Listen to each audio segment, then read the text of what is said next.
Okay, looks like we're back, so that's good. Keep going.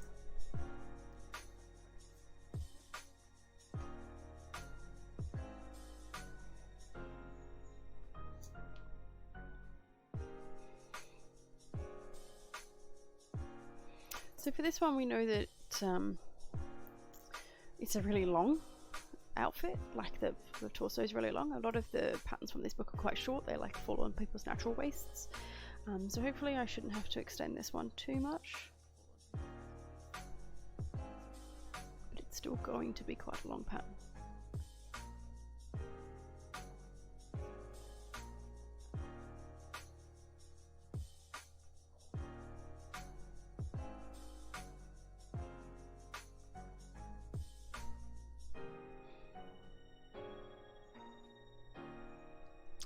And like I said at the start, we're going to ignore the dart that's in it because we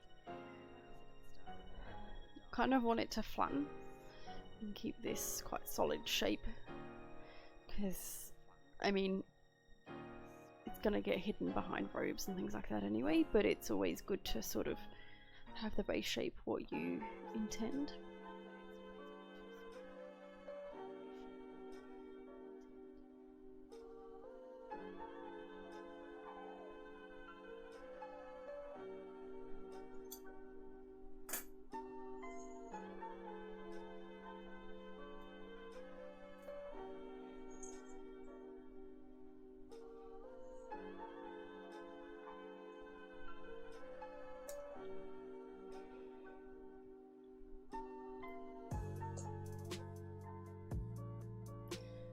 To remember what number you got to when you move your fabric around, hey?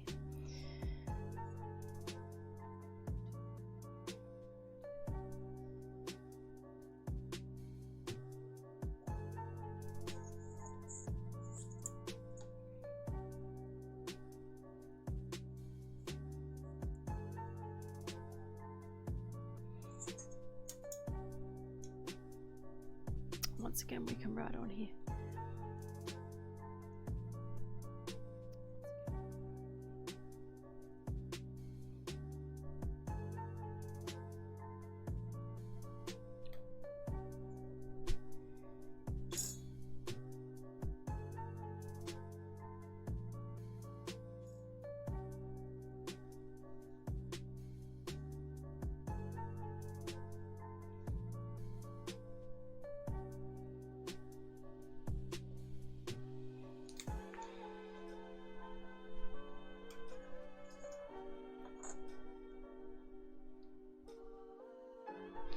Apologise, this one's a lot more slow than last week, but that's just the nature of sewing, especially when you are creating a pattern from scratch. Essentially, not really from scratch. We're just drawing out a pattern that someone else has written for me.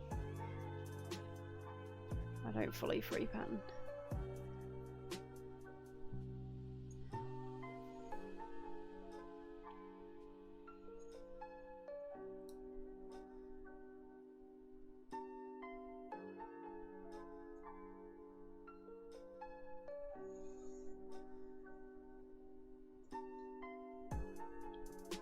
And the really nice thing about this one is that it is a literal box, so we don't have to worry about hips or anything like that. It's quite an androgynous shape, it's very nice in that regard.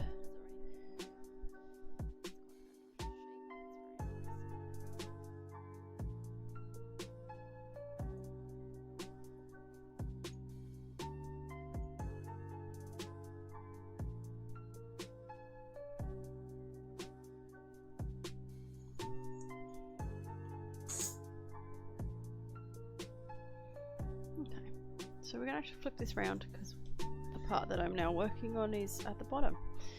It'll be a little bit nicer for you guys to see that happening.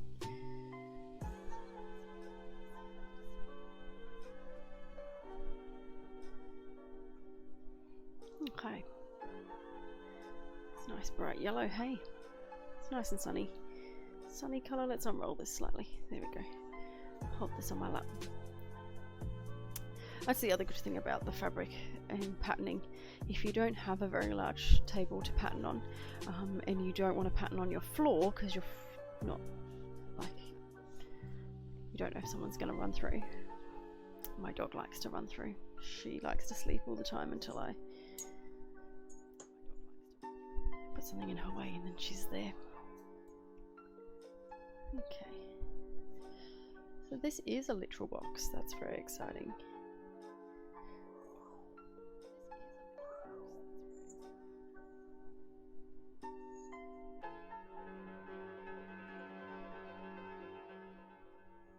Okay. Now, so this is the back, and the thing that I mentioned before was that we were going to sort of do like a curve. We're going to do like a curve shape on the front to sort of give that very animalistic like shape. So the question is, do we want to do that on the back, or do we not want to bother because the tail is going to be in the way? Like, that's the question. I am going to give it a go because, like I said, this is a mock-up, and if it doesn't work, then that's fine. We just cut it off.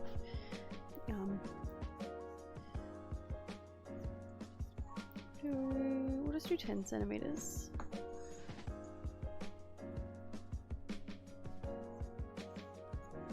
I actually do want it quite curved.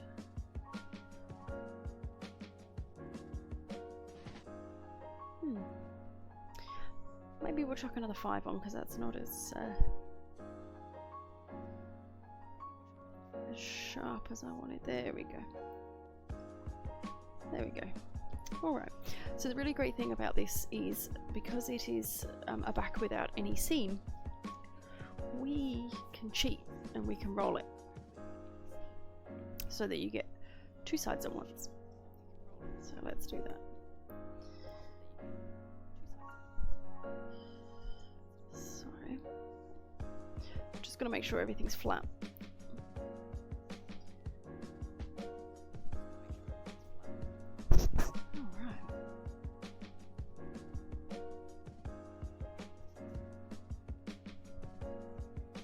So now we've lost that pattern, but there it is. I haven't gone far. And you can use all sorts of different things. I quite often use weights on my fabric. I like them because they're quite sturdy, and if your table's flat, then there's not much else you have to do really. This is flipped in on itself because we're at the bottom. That's okay. So, the sort of things that you can use as weights are the glass that you're probably drinking out of, your phone, your bobbin pack, whatever you feel like really. We'll use my phone for this part, and the ruler is quite good, so that's further up. And then we just cut that out.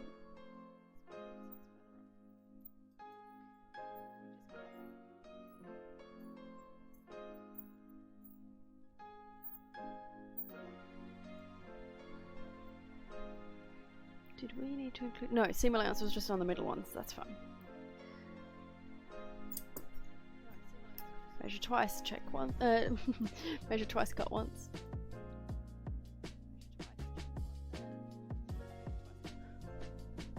Armpit.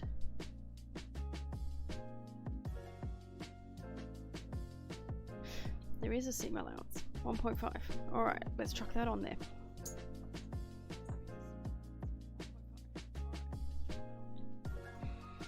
Easy as.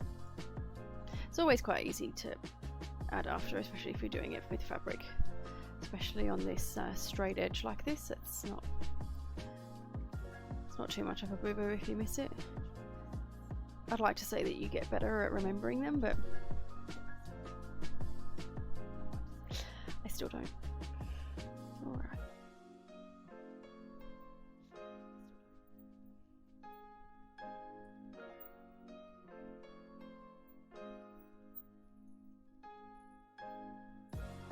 Wonderful. Alright. Let's move that out of the way.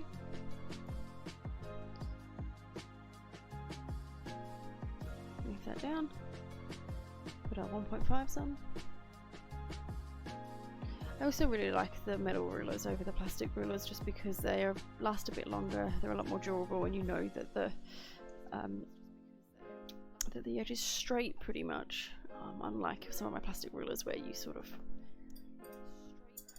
cut into them by accident more times than I'd like to admit. Wonderful.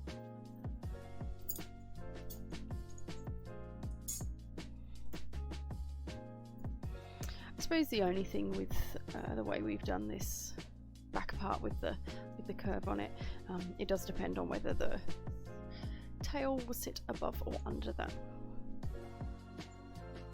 Who knows? We'll see.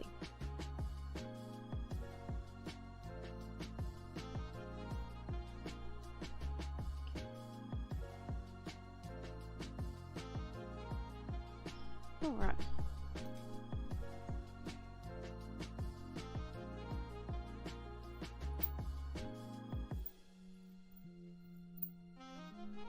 Wonderful. So I'm going to cut off screen for a little bit just because it's easier than trying to wiggle this down.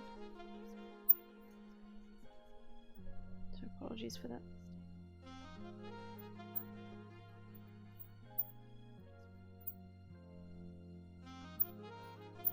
Wonderful. Okay. Now we're just going to do that curve in the arm.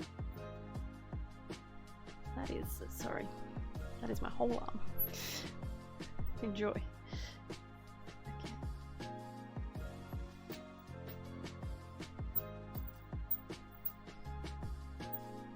It was more how pale it was. I was like, why is my stream gone white? Ah, that is my arm that gets no sunlight.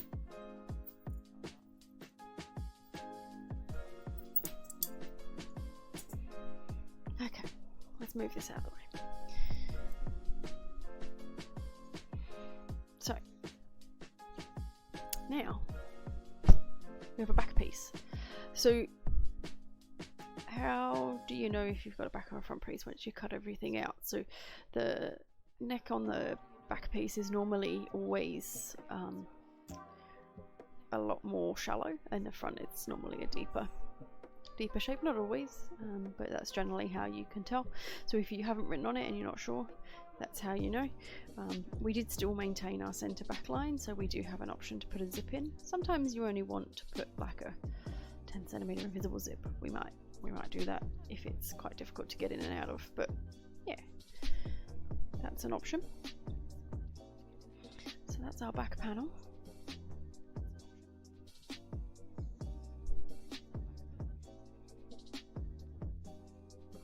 Move that out of the way. So we've got two bits. Let's see if we can get the third patterned.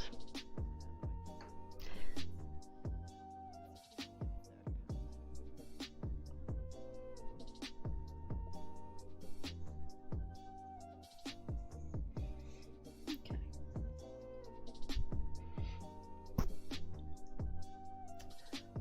So I'm going to cut the spare pieces off again because does all get used at some point.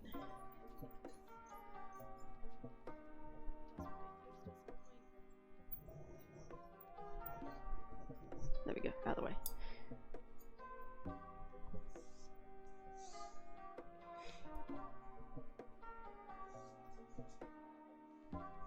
Okay.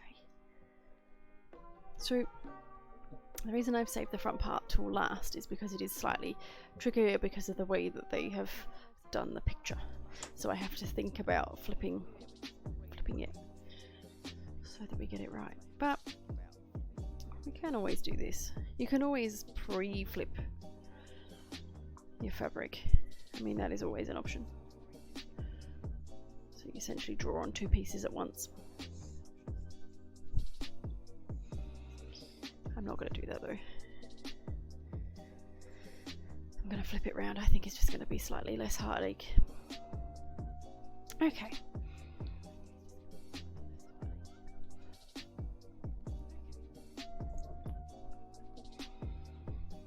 So let's draw this backwards. So the largest part on this one is 30 centimeters again. Okay. And this has got a bit of a curve, so we'll make sure that we've got 30 centimeters down here somewhere. And for this one, the seam allowance will be on this side. So we'll need to be careful about that. Okay, so we'll do about there, I think.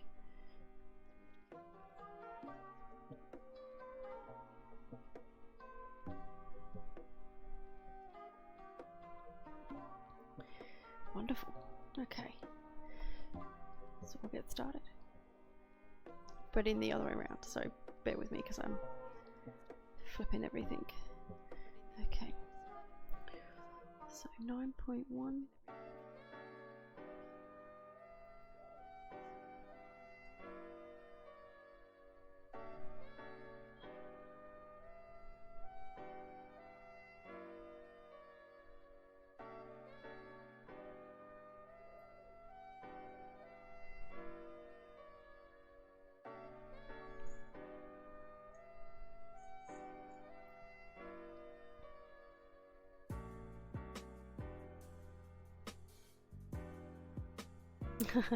That's okay. Thank you for hanging out.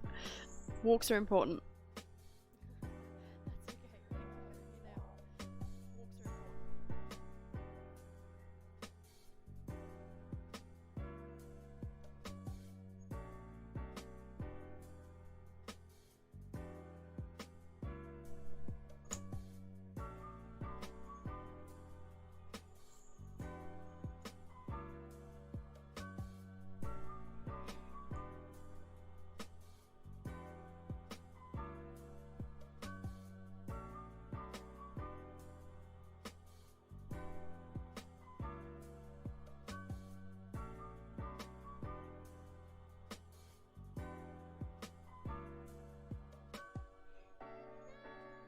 Okay, so like I mentioned before, you can tell that this is a front piece because this is a much deeper neckline.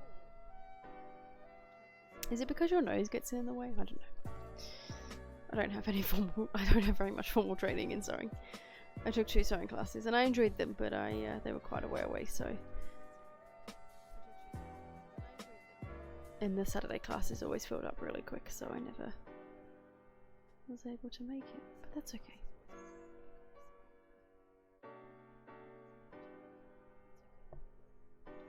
Wonderful. Okay.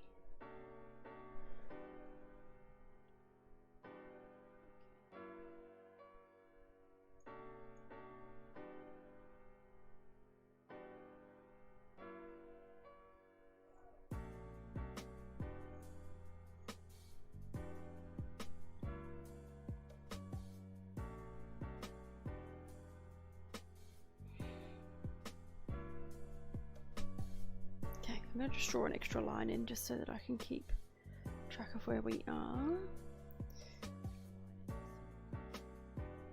Wonderful.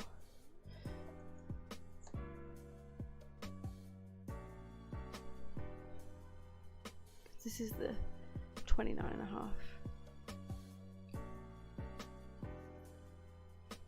So 25.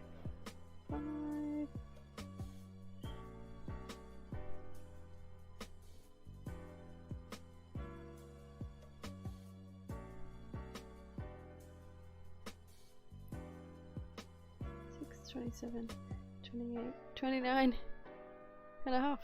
There we go. Sometimes it's just easier to count. And then this will be our armhole. I suppose the other really good thing about doing patterns this way is that if you buy a commercial pattern and you get stuck somewhere, you can sort of go, okay, what's wrong? The armhole is not big enough. Okay, where do I need to take the fabric away from? Oh, okay, I've got this really baggy sleeve. What's wrong? I've got too much fabric in the arm. Okay, I need to take this much off. Like it's...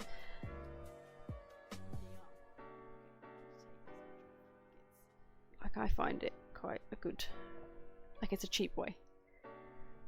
Definitely cheaper. But then sometimes you get patterns for real cheap. I started working on Lady Maria from Bloodborne, which is my other huge build for this year, which I'm very intimidated by because I want her to be beautiful, but we'll see.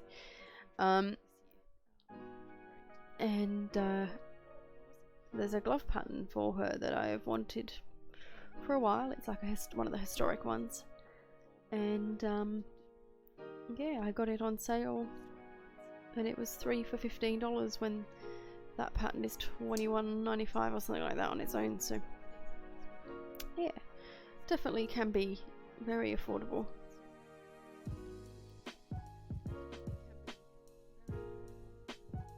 I guess sometimes you just get used to a way of doing it, so then you don't ever change. Because it was quite funny, I was cosplaying Tracer from Overwatch. I never finished her, but I have all her stuff there. Some of the parts were just a little bit too tricky, but I will get there. I have a really beautiful wig I got commissioned that needs wearing, because wigs are not my skill set.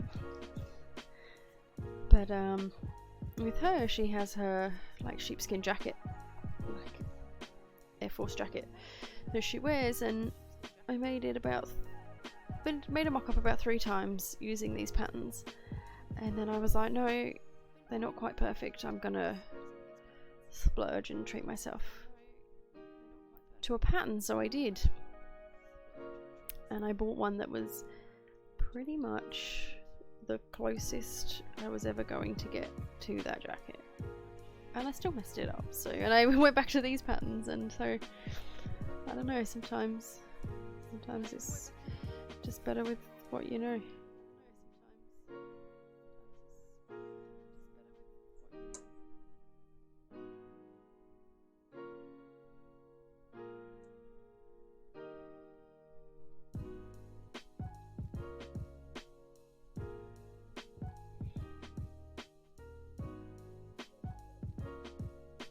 And then there's people out there that are very confident and they just free pattern everything, which I think is really cool.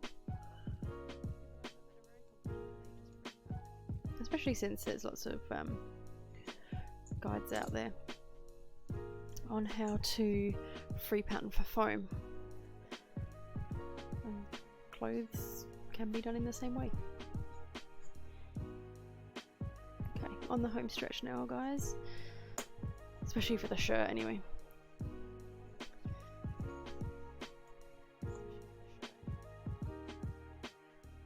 Do my last little box, and again we're going to pop that little flap on the front.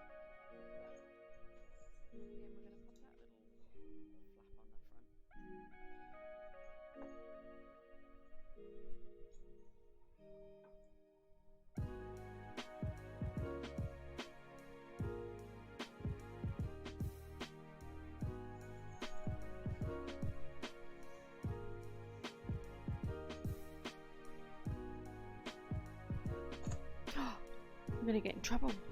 Look at that. My corner's missing. That's all right.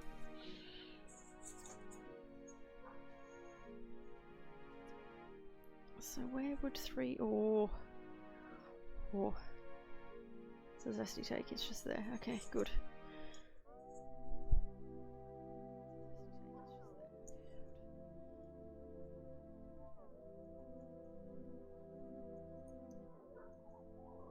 There we go. It's nice when it works out. Sometimes we're not that lucky. Alright, so again we're going to add, I think we ended up with 15 centimeters on the other side. So we're going to do that again. Just move this up here so you guys can see what I'm doing.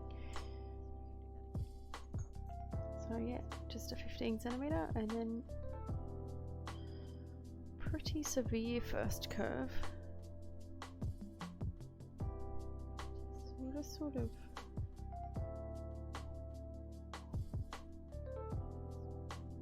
there we go.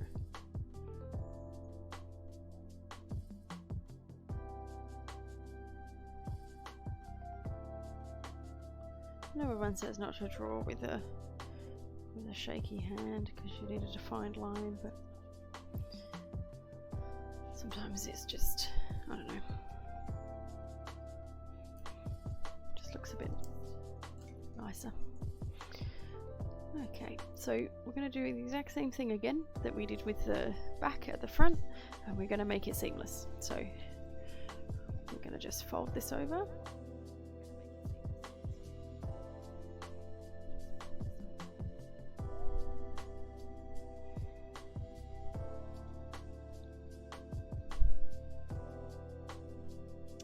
It's amazing how different the two cameras are for the colour. This is definitely a truer colour for what it is. It is a very beautiful sunflower yellow. Okay. So, there we go. Just going to lift this up a bit. Would you look at that? No, I thought I'd found the cardboard. I thought we had nearly run out, but no, we've still got some. Alright, so just because of the way I have done this, it's sort of sitting double-sided, so we'll just have to be a bit careful of that we actually only go through one lot. Normally I would iron these pieces in place, but because it's come off of a roll, it's pretty well where we want it.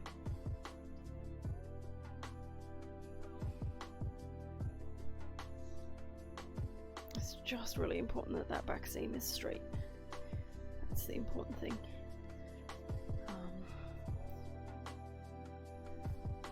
Yeah, and we know that this needs a 1.5 centimeter seam allowance, so we'll chuck that in there, hey.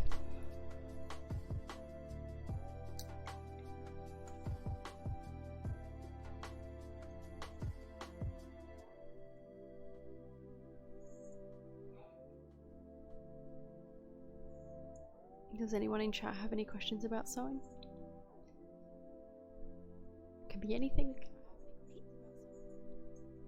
I can't promise that I can answer it, but I can definitely give it a good crack.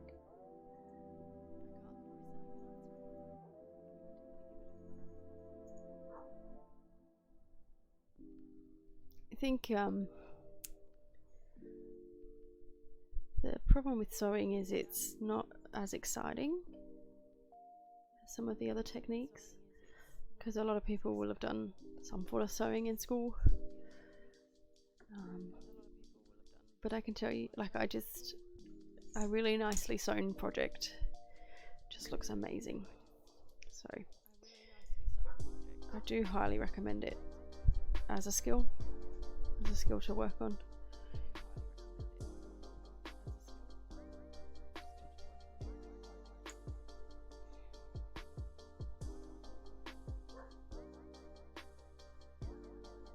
Oh gosh, okay. Not quite.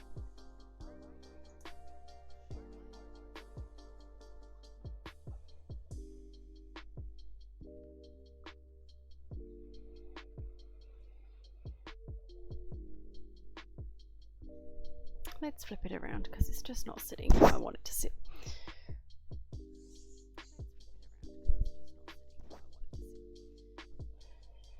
Okay, let's try this side.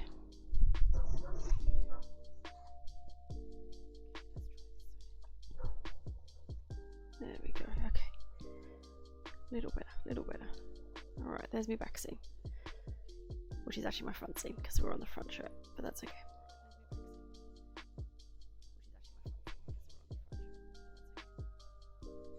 Alright, wonderful, boom. Alright, we've worked it out.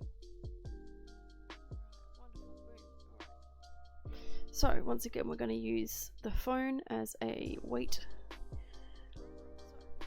We're pretty much just going to cut, but I'm actually going to start at the top. So I apologise for that, you won't be able to see that part. But that's just because that's a little bit of an easier side.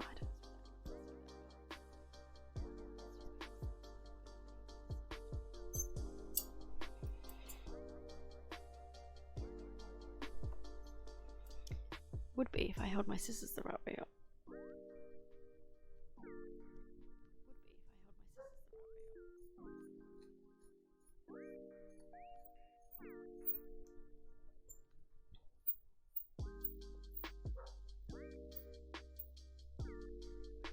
Wonderful. Okay. Let's move you up so we get a bit more of a flat surface, because that is the important bit.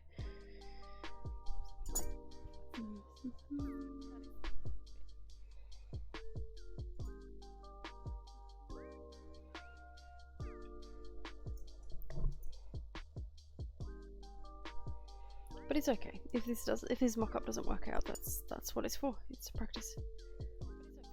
Every project you do, you'll take something away from it. Even those projects that you don't finish, you will learn something. That's the beauty of it.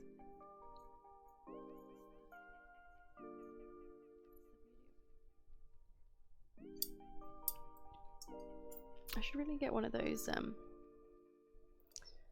wheel cutters that they use for quilting, because they look amazing.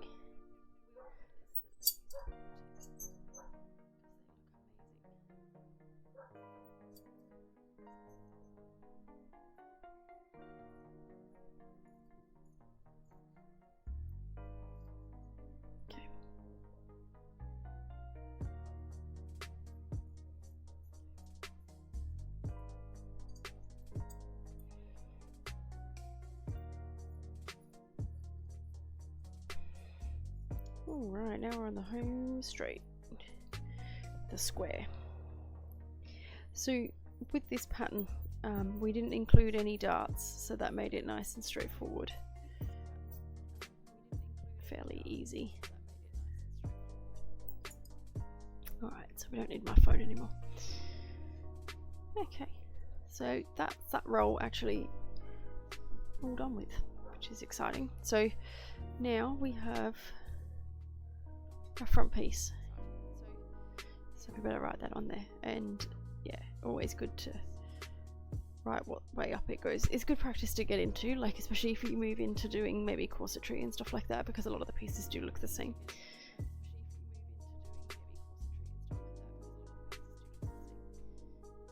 Okay,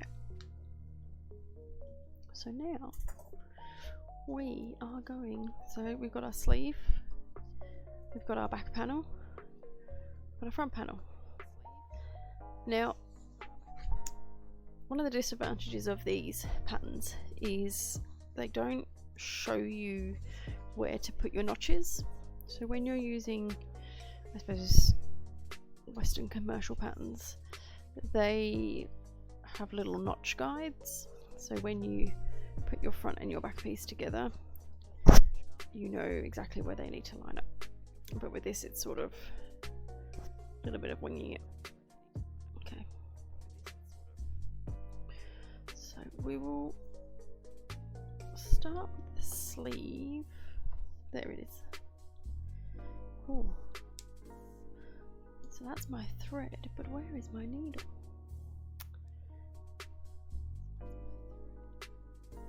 I lose them more than I'd like to admit.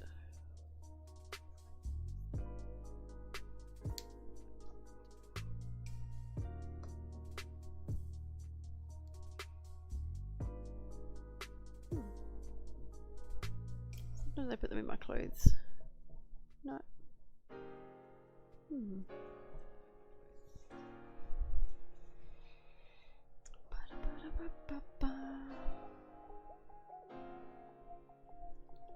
The most likely place is that it's just dropped on the floor. That's the other advantage of using a really big needle, you'll find it pretty quick. Okay.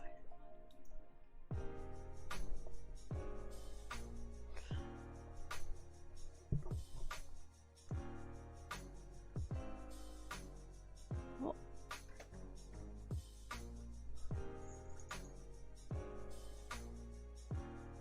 I've managed to roll it away. There we go. Good job. Found it. Okay. So we line these up again. It's pretty self-explanatory. So you sort of do a lot of clothes for your top half are essentially like a sack. And then we sort of add and take things away from it to give us the shape that we're after.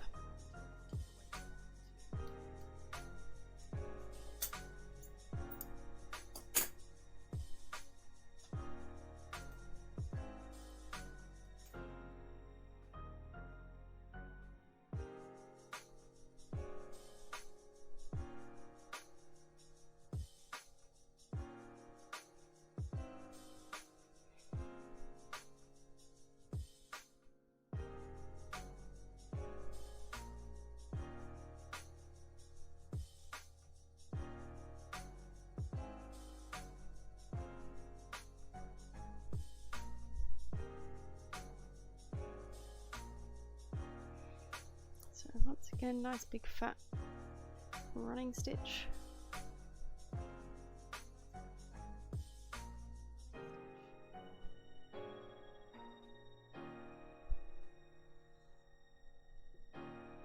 There we go.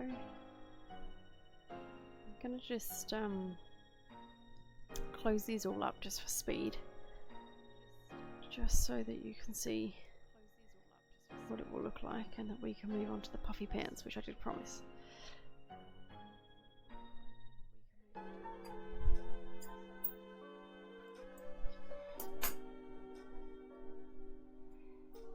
You can do puffy sleeves on the top, but I just think it might look a little bit too fake. The legs make sense because there's quite a lot of like plumage on a bird in that space. They do look like they're wearing little frilly pantaloons, so it would make sense for that to be how you would go about making yourself look more bird-like.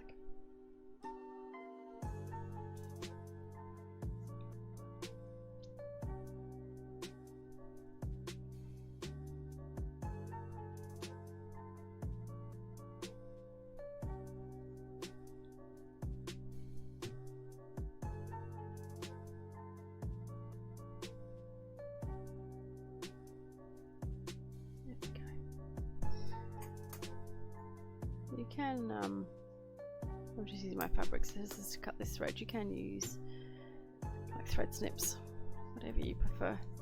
I used to only use the thread snips because I wanted to try and keep my scissors sharp as I can for as long as I can, but I'm a couple of years old now, so.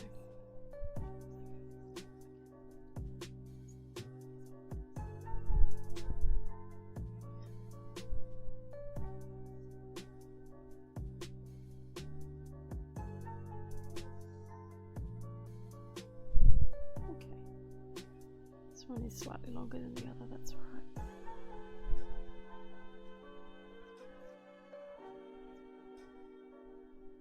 It's the can happen when it's when you add bits on. You sort of guesstimate.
Lost my thread.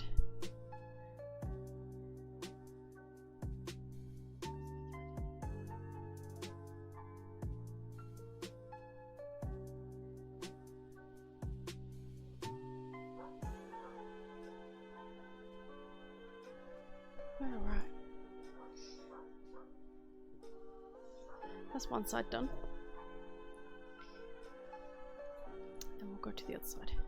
So it's really important when you're sewing these that you make sure everything is turned inside out. It's a bit hard to tell on the with this, but when we transfer over to the fur, it'll be very obvious which way is which. Oh, hi Beanie Bird. Yes, I sure am. I am doing my Kenku Warlock. I've just got the like the wizard's art in the corner because I'm waiting on a commission to come through for what she looks like because I'm not very good at drawing.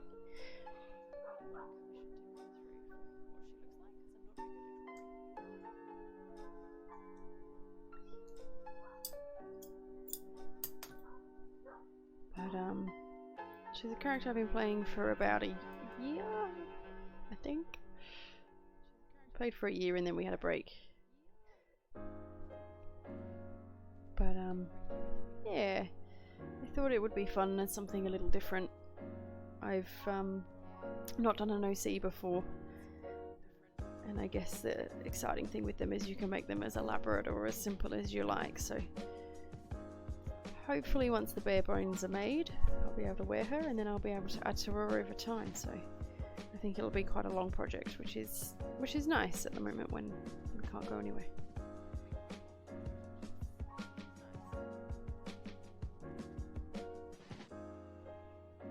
But yeah, just doing the mock-ups, that's why they're a hideous yellow.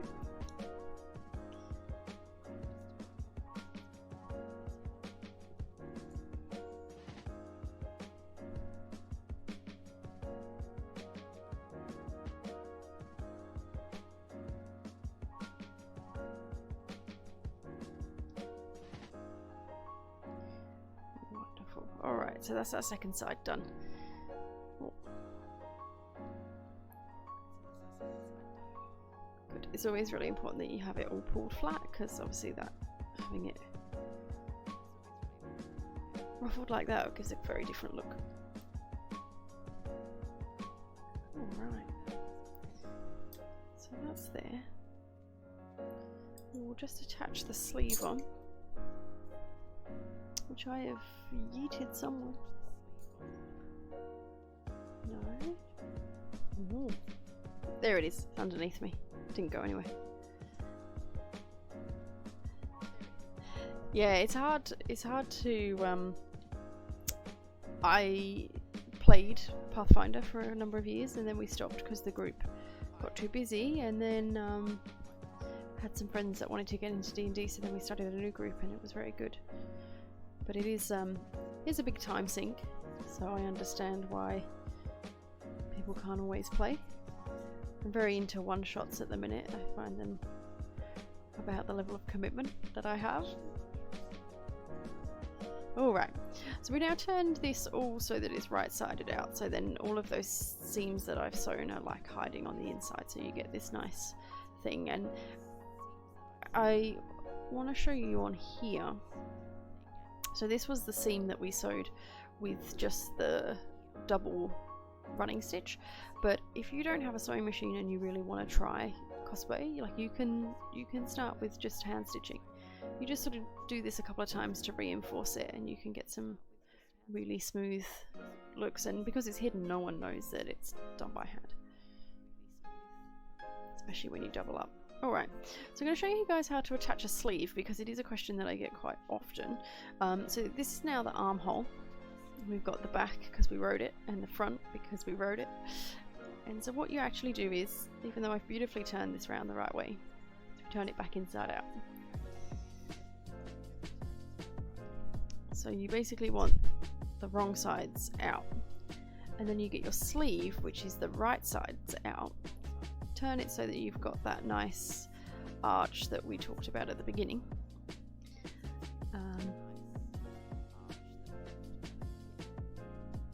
Oh, that's a sad time. I think it can be hard as a beginner to learn, especially if people aren't gonna help teach you. But there's always like, I've played at PAX a couple of times, and that's been really nice because we've had a mixture of beginners and people that are experienced. And so yeah, I think sometimes it's just a case of finding, like, obviously not at the minute because a lot of people were not able to go, but sometimes when there's groups that are looking for new players that are willing to teach, that's sometimes a good place to start. So I segue slightly, but that's okay. Segueing about D&D is always good. So now we have the two pieces together. So you have the right side and the right side of the sleeve and the armhole, essentially. And then what you do is you literally just sew those two together. Make sure that the bottom of the sleeve matches the bottom of the armpit, because if it doesn't, you'll be in trouble. And then you want the peak of the arm to pretty much match up with the peak of where the shoulder seam is.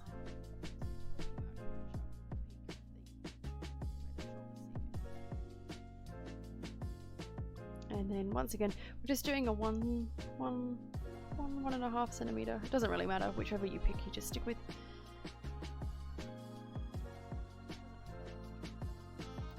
Some commercial patterns, their seam allowance is 2.5 centimeters, and so that's sometimes where you'll get called out. So it's always good to check how much seam allowance they've allowed, because if you're not sewing to that distance, then your garment won't come out how you'd hoped, and it's heartbreaking.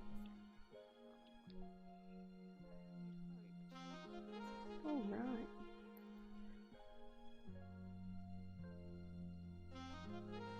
So, oh, we did. We met the peak of the sleeve in exactly the right place, so that's exciting. It means that the pattern works. I drew it out right. Sometimes it doesn't, but that's okay. We live and we troubleshoot.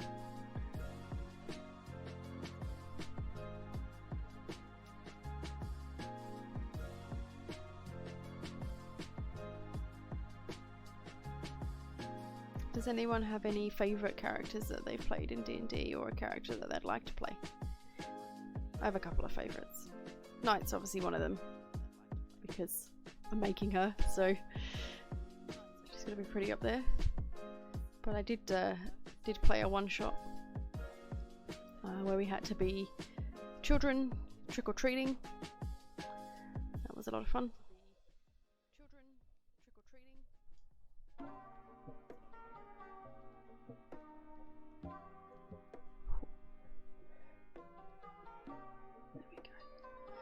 So if we were doing a puff sleeve, we would, you'd want to keep that fluffy, like that. You wouldn't want to pull it flat, because that's how you get your puff.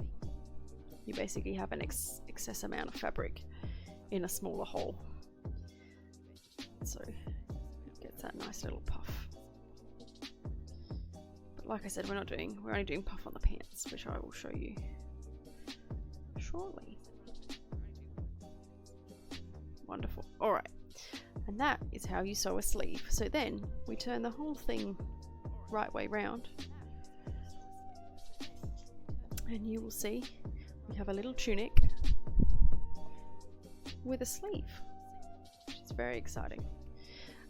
You would just iron all this to stop it feeling puffy before you carry on. But let's see, can I put this over my head? Probably not with the microphone, but that's okay.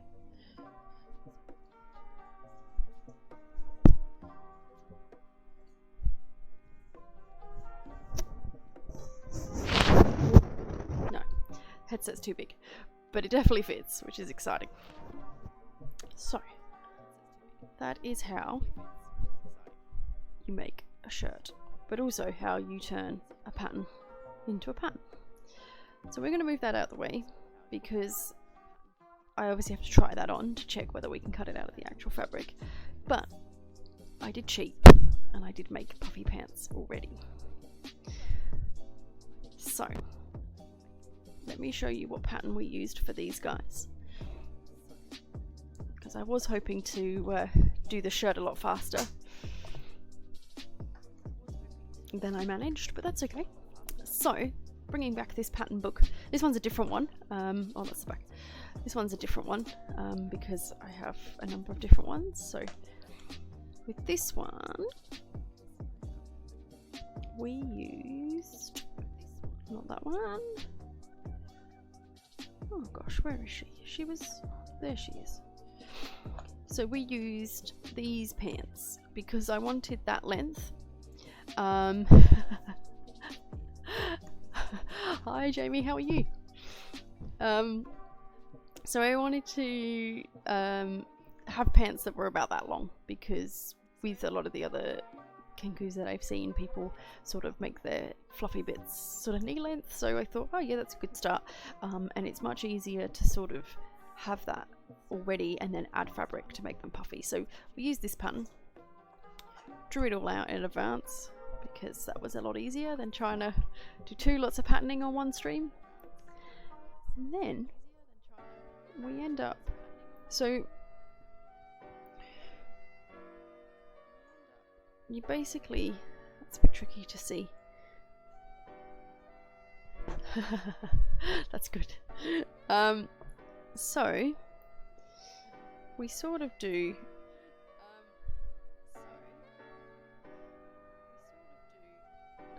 let's fold them in half. Let's do that instead of me fussing with all this yellow fabric. So let's zoom out, actually, that might be a lot easier. So we end up with these shorts, which are quite large because we're gonna sort of make them in on themselves. So that was the normal pattern with not very much added, and then this side is the same pattern, but we've added an extra 5 centimeters in the front and an extra 5 to 10 centimeters in the back, and so then you end up with these shorts. And the trick is to make them puffy is you have obviously made them a bit bigger, but then you have to do that running stitch that I showed you and then pull it in on itself, and then you end up with this really wonderful puff. And so yeah, and then on the waistband we're going to do exactly the same thing, so I'll actually show you that because that'll be a lot easier. I almost lost my needle again because that's a thing.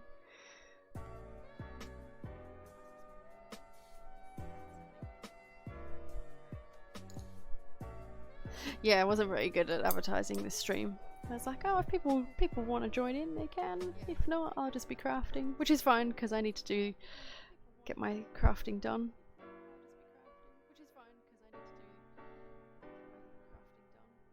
As I mentioned earlier, it gives me a break from Final Fantasy Remake and Animal Crossing because that has been all consuming of my life these last couple of days. So, one thing I do want to point out with these pants specifically is because they are very puffy, you can put pockets in.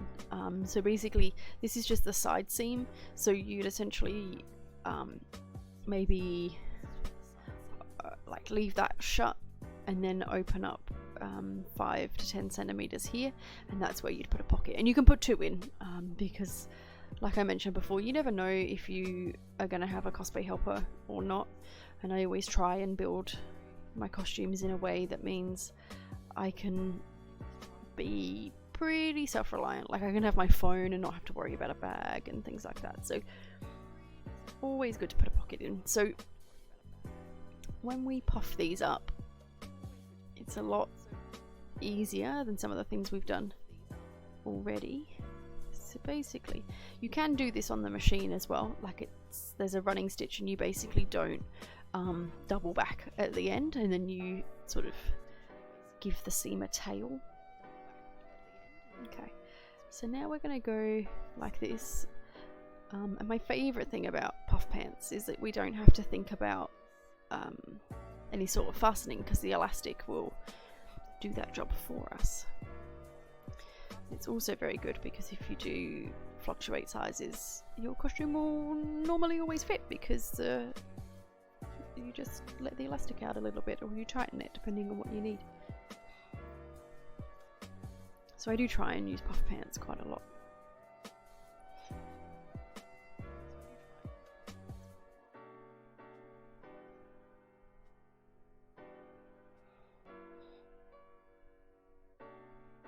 So it's always good to know different measurements before you start. So if you know what your waist measurement is, you can cheat and you can just make this thread your waist measurement plus maybe like 10 centimeters. And then you'll roughly have enough to go around. That's provided it doesn't break, because sometimes the threads do break. I generally just make them puffy and then sort of like leave oh gosh, I'll turn my light off, sorry, I was just turning it around so you guys could see a bit better. There we go. It's a touch sensitive one, so I forget when I turn it that turns it off.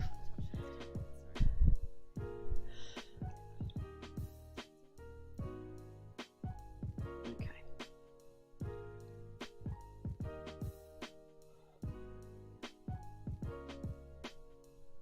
there we go.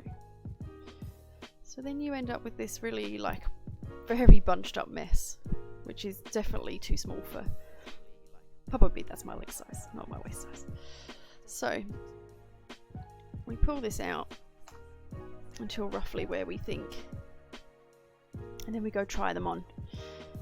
And then once you've tried them on,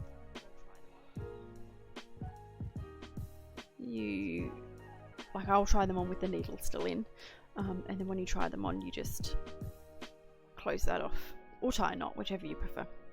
Both work. It's just whatever habit. And then you're very close to finishing your puff pants. So I do that to just try the size and check that they're all fitted, because then once you're done with that, we're actually going to take this out, which seems a bit counterproductive that we put it all in there and then we took it all out, but it's really important to test.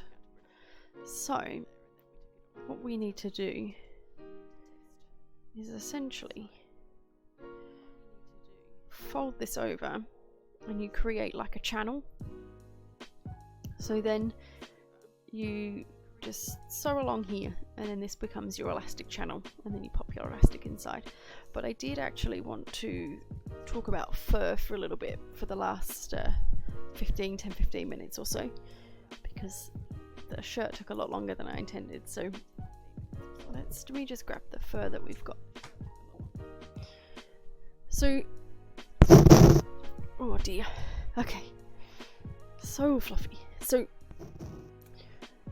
with fur, there's a lot of different furs that you can buy, but it's really important that if you are using fur, do try and build a costume that you're going to wear more than once, because the lower quality furs are just really cheap and they will look really sad really quickly, and they also look they just don't look nice, they just look horrible. So with a lot of this costume, you can use obviously with anything you should use the fabric that fits your budget, but with fur you should really wait and save up those vouchers until you can get something really nice. So with this one, they were doing, I think they were doing 40% off any like one item, and I had a $10 birthday voucher, so I got 3 meters of very, well, I say expensive, because I think it's normally like $100 or something like that, and then I ended up getting it for 60, I think, per meter. So that was definitely a lot better, or maybe it's 60 per meter and I got it for 30. I don't remember now, it's been sitting in my cupboard for a while. But the really important thing with it is that you want something that's not too shiny, you want something that feels soft. I laugh because I used to go to fabric shops quite often on late night shopping, because that was sort of the easier time for me to do that, and quite often I'd get like maybe like a craft buzz, so I'd have to go in and get something and then find that try and build something in the 48 hours before the con. Like, I've done that more times than I'd like to admit, but apparently every time I go in the fabric shops I stroke the fur, because I went in and one of the sales girls was like, "Oh, you're the lady that comes in every Thursday and strokes the fur," and I was like, "Oh, great, okay, thanks guys." I didn't know I did this, but sure. So yeah, so it's really important, if it doesn't feel nice when you stroke it, it's going to not feel nice in your costume, and it's probably not going to look that great. So do yourself a favor. There's actually only three or so fabrics that I say buy the one up, but fur is one, velvet's another one, don't buy cheap velvet, and satin's a third one. Like, try and buy the best that you can, and if that does involve waiting until there's sales or buying online and stuff like that, then that's totally okay. But basically, I don't know if you guys have worked with fur before, but you get this like polyester lining. Let's see if we can see, because it's sort of glued on. That's really unattractive and messy. Let's go over here a bit more. So you get this, and it's quite thick, and it's quite scratchy. Even the soft ones, like, they can be soft on the outside but they'll still be scratchy on the inside. So we will need to line this with some sort of cotton, because it's already going to be quite hot. So you've got to stick with natural fabrics that breathe, because this thing isn't going to breathe. it's going to be pretty sad. And then when you're cutting fur, it's notorious for getting everywhere, but this is the first straw cut, so it's really important that you basically, let's find my scissors. I'm not actually going to cut it because I really need to put those patterns on a flat table, and that table is not this table, and that's okay because I will update it on my Facebook and my Instagram so you guys can see the cuts and things. So yeah, if you come in with your scissors and you just go chung chung chung chung chung, you're going to lose all of this beautiful like extra overlay. It also hides the fact that it's a piece of fake fur.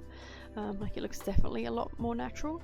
So what you want to do is you want to try and fold it back, and you will still lose some, you definitely will still lose some, but that gives a much more natural look. And the other thing that's really good for fur is using clippers to sort of, if you need to thin it, you get a much more natural look. We don't need to for this project, because really we want this as long as we can sort of get it. So yeah, so that was just something I wanted to bring up with it. And we may the other thing to note is that fur doesn't have much stretch in it at all. So with the mock-ups, it's really good to do it out of the polycotton because that doesn't have any stretch either. So in theory, the mock-up from the polycotton will behave in pretty much the same way that this does. It's just slightly thicker. If money's a concern, you can definitely buy less fur and maybe line a pair of shorts, so you don't have to just get a pair of black shorts and just line the tops of your legs, because hopefully the robes and things like that will hide it. So that's definitely an option. I just really like the excuse to make puff pants, and sometimes buying shorts aren't that cheap here in Australia, so sometimes it's just cheaper just to make the whole thing. So that's why we did that this time. So yeah, that's pretty much all I wanted to say on fur. What else is there?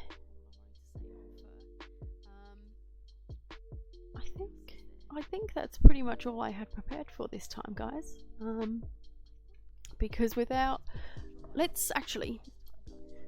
let's take my shorts apart, because these will be ready to turn into the actual pattern. So as I mentioned, one side is pretty much the exact to the T of the original pattern, and the other side is a lot puffier.